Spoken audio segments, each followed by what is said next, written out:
જય નહીં બોલતા હોય એ તો વાત સાચી. હજી શીખે શું વિચાર બેઠા બેઠા ઘણા તો ભૂલી ગયો કે ભજનમાં બેઠો ઘણા ખબર જ નહીં. અને મહારાજે થોડી આઈટમ હોય વધારે રાખી હતી. એક તો પેલું શું કહેવાય મહારાજે રસ સિવાય મીઠાઈ હતી એ બે ભારે પડ્યું, મને ભારે પડ્યું હોય, તમને ભારે પડ્યું છે. મહારાજને જોરદાર જય બોલાઈએ. સોમદાસ મહારાજની જય, મણિરામ મહારાજની જય, સર્વે સંતન કી જય.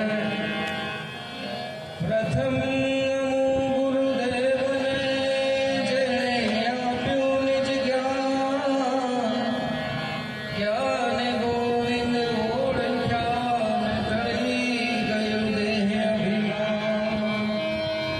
તત્વશાસ્ત્રી લોકમાન ગુરુ ગોવિંદ એક રૂપ, આદિ અંત મદ એક છે હરિ ગુરુ સંત સ્વરૂપ. હરિ ગુરુ સંત કૃપા કરે હરિ સકળ સંદે, પરમ પુરુષ પરમાત્મા કાસો લાગે ને. નેહ વિના હરિ નહીં મળે, ન કરીએ કોટી ઉપાય, બીજા સાધન યાદ રે હૃદય શુદ્ધ થાય. જેમ જેમ જીવ છૂટવા ઉધમ કરે તેમ તેમ બમણો બંધાય. આપ વડે છૂટે નહીં ને છોડાવે સદગુરુ મહારાજ. આ ભજન મહિમા અને સંતોનો પરિચય બધા મહાપુરુષે આપી દીધો. આ સાખીમાં કહ્યું કે નેહ વિના હરિ નહીં મળે, ભલે કરો ને કોટી. પહેલો તો શું જોશે? સ્નેહ જોશે, પ્રેમ જોશે. હૃદય પ્રેમથી ભરેલું અને ઉમંગ ને પ્રેમ નહીં હોય ને આ એમને નથી લખાયું. મીરા પણ કહે છે પ્રેમ ગલી હતી સાકરી તામે દોના સમાન. પૂર્ણ પ્રેમ હશે અને અમારા પૂર્ણ મહારાજના સાનિધ્યમાં પૂર્ણ પ્રેમ પ્રગટ્યો છે એટલે એમને તાળીથી વધાવો એમના અધિષ્ઠાને. પૂર્ણ પ્રેમનું સ્વરૂપ છે પરમાત્મા અને આપણે એના જ અંશ છીએ. પરમાત્માનું સ્વરૂપ છે એટલે જીવ માત્ર અત્યારે જ્યાં જોવું ત્યાં આનંદ ઝંખી રહ્યો છે. તમારું પ્રત્યેક કર્મ જગતના તમામ જીવો આનંદનો ખોળી રહે છે. એટલે મૈત્રીજીએ જ્યારે વિદુરજી સાથે સંવાદ ચાલતો ત્યારે પૂછ્યું કે જીવ માત્ર આનંદ ઝંખી રહ્યો છે પણ એના આનંદ મળતો કેમ નથી? બધા જીવો આનંદ ખોડી રહે છે, શાંતિ ખોડી રહે છે, સુખ ખોડી રહે છે, પણ તમે જુઓ જેમ જેમ જીવ છૂટવા ઉધમ કરે તેમ ગમનો આપ વડે છૂટે નહીં છોડાવે સદગુરુ. હવે આ દીવા જેવું નહીં કીધું નહીં છૂટાયો, આ ગુરુ મહારાજ દીવા છૂટાયો. જે હાથે જો આમાં વળખો કરવા ગયા છે એ છૂટતા નથી પણ બમણા બંધાય છે. તમે જુઓ જગતના તમામ જીવો સુખના પ્રાપ્તિ માટે, શાંતિની પ્રાપ્તિ માટે, આનંદના પ્રાપ્તિ માટે કેટલો વળખો કરી રહ્યા. રાત દાડો તમે જુઓ તો ધનના ઢગલા થઈ ગયા, ગાડી બંગલા સુખ સંપત્તિ આવી ગઈ પણ હજુ આનંદ કે શાંતિ આવતી. ઘણા બધાને તમે જુઓ કે કેટલું બધું રાત દિવસ કેટલું બધું કામ કરી રહ્યા છે પણ હજુ આનંદ નથી. અને અહીંયા આનંદ માતો નથી,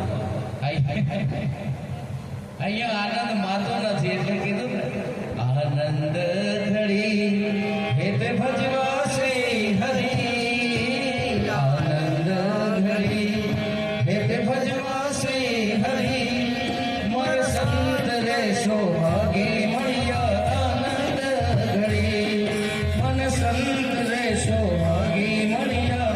આનંદ ઘડી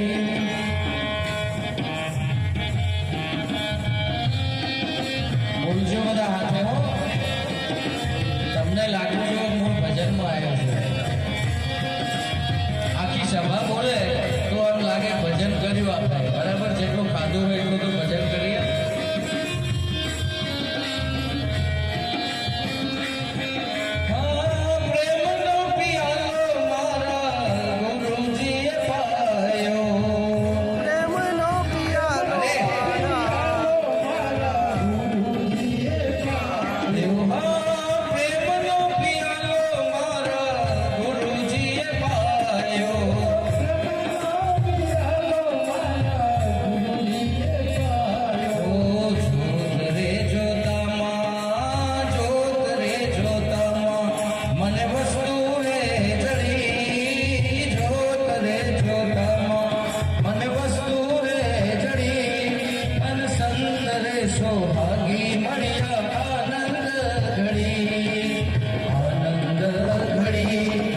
બધા આનંદ તરફ ખેંચાઈ ગયા છે. તમે જો અગ્નિ તરફ ખેંચાય, જળ તરફ ખેંચાય, દરેક તત્વ એમ પરમ તત્વ છે એ પણ એના તરફ જ એનું મોઢું રહેવાનું ને એટલે આનંદ એ જ પરમાત્માનું સ્વરૂપ છે. એટલે એક શ્લોકમાં શરૂઆતમાં જ કીધું છે, સચ્ચિદાનંદ રૂપાય વિશ્વોત્પત્યાદિ હેતવે તાપત્રય વિનાશાય શ્રી કૃષ્ણાય વયમ નમઃ. સચ્ચિદાનંદ રૂપાય વિશ્વોત્પત્યાદિ હેતવે. શું કહે છે કે જે સચ્ચિદાનંદ સ્વરૂપ છે ને એ જ આખા જગતનું ઉત્પત્તિ લઈ અને એનું કારણ એ પોતે છે. વિશ્વોત્પત્યાદિ હેતવે તાપત્રય વિનાશાય. અને આ તમામ તાપોનો નાશ પણ એનાથી જ. એટલે જ અમારા સંતો તમારામાંથી જ શક્તિ ઉત્પન્ન કરી તમારું જ અજ્ઞાન કાઢે છે, બહારથી કોઈ કશું વાપરતા. તમે જો સંતોના ચરણે આપણે જઈએ ને એટલે કહે છે ના કોઈ ઉમેર્યું ના કાઢ્યું, હતું એવું તમને આપ્યું, ખાલી પ્રગટ કરી બતાય. પાસે હતું પણ આપણે જોઈ નતા શકતા. એવું કહે છે કે સાચું સ્વરૂપ ઓળખાયું મારા વાલા, સાચું સ્વરૂપ ઓળખાયું. અને સાચું ઓળખાય એટલે કે ખોટું તો સહેજમાં.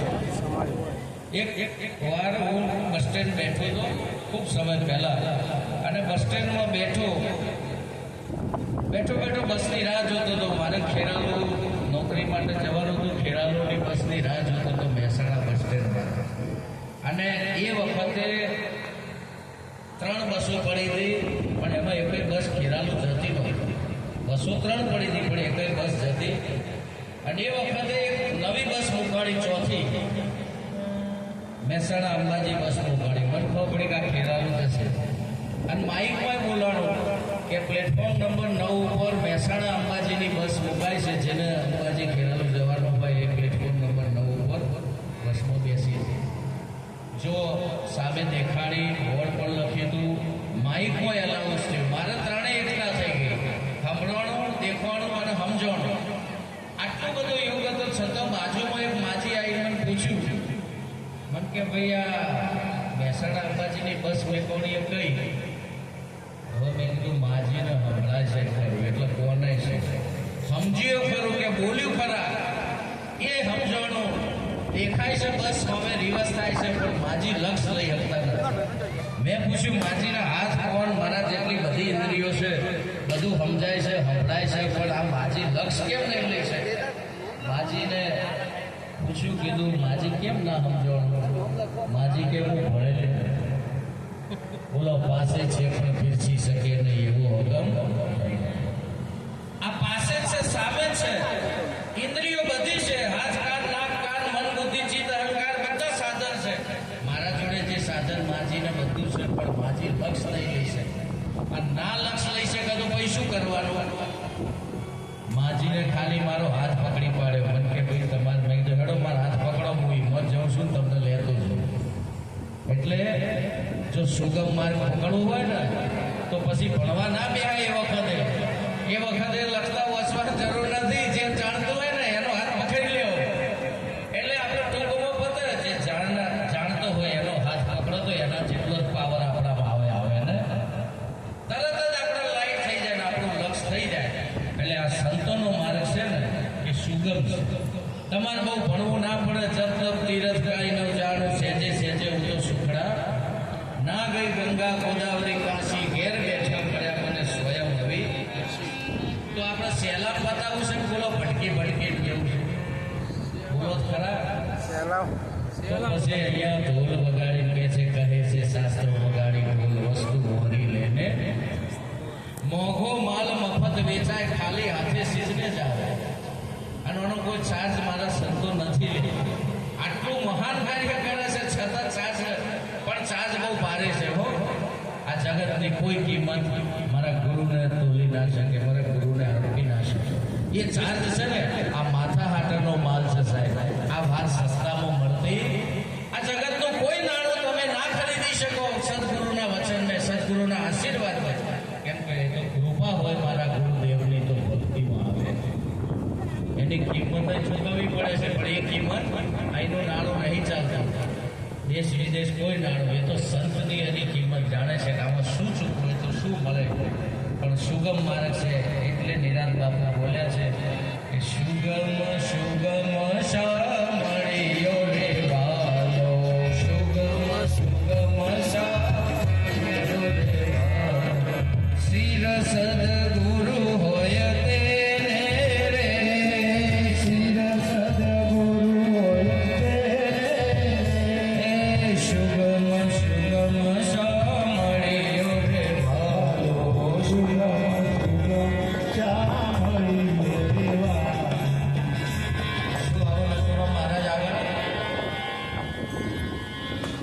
પાછળથી પણ પીછે દૂરમતી કોઈ દેખત નાહી દૂરમતી કોઈ દેખત નાહી કહી રે બતાવું કેને રે કહી રે બતાવું કેને રે સુગમ સુગમ શા મળ્યો રે વાલો સુગમ સુગમ શા મળ્યો રે વાલો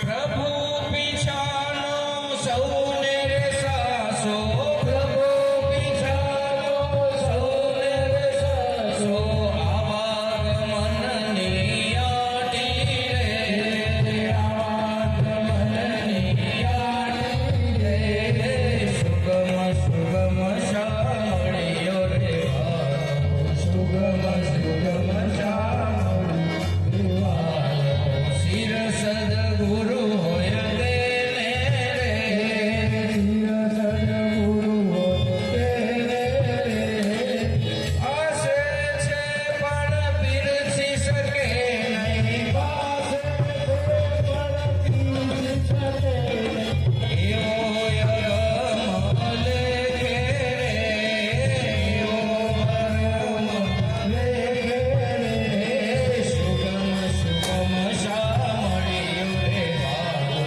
સુગમ સુગમ શા મળ્યો રે વાલો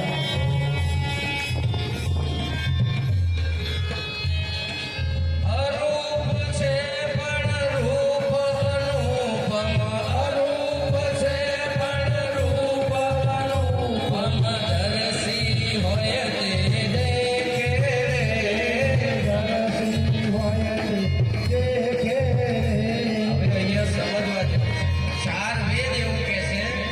ચાર વેદ એવું કહે છે કે કોઈ રૂપમાં આવતો નથી આ કોઈ રૂપમાં આવતો નથી એવો છે પણ આપણો ભક્તિ માર્ગ શું કહે છે કે આ બધો રૂપ બેઠો છે કોઈ રૂપ એના વગર ખાલી કે છે અરૂપ છે પણ રૂપ અનુભવ ભલે એ અરૂપ છે પણ એના જેવું રૂપાળું કોઈ નથી એના જેવું સુગમ કશું નથી એ છે અરૂપ છે પણ રૂપ અનુપમ પણ દર્શી હોય તે દેખે અને કોણ દર્શી કે છે ગુરુ મહારાજની જેને કૃપા થાય એને દ્રષ્ટિ મળે નહીં આપણે બહુ ભાગશાળી છીએ આપણે સુગમમાં પડ્યું છે સસ્તામાં પડ્યું છે સહેલામાં પડ્યું છે તો હવે લાવો જ લ્યો બીજી બધી બહુ કોણ હું કરે છે ને બીજાના માટે પણ ખરેખર ડાયરા મહારાજ જેવા અનેક સંતો હાલ વર્તમાનમાં મહારાજ કદાચ તન ધનથી પણ લોકો મન વચન કર્મથી જે ગુરુ મહારાજને વચન આપ્યું છે એમ બધા સંતો રાત દિવસ પોતાના સ્વરૂપ બીજાને પણ એ સ્વરૂપની પ્રાપ્તિ થાય એટલે રાત દિવસ આ મહિમા કરી રહ્યા છે કદાચ એમને વાણી વર્તન વ્યવહારમાં ભિન્ન ભિન્ન હોય પણ લક્ષ્ય બધાનું એક જ છે એવા શિરમૂળ સંતોને કોટી કોટી વંદન આપ સૌને વંદન કરી મારી વાણીને વિરામ આપું આપ સૌના દર્શન કરી લાવો બોલે કૃતાજ્ઞા સદગુરુ મહારાજની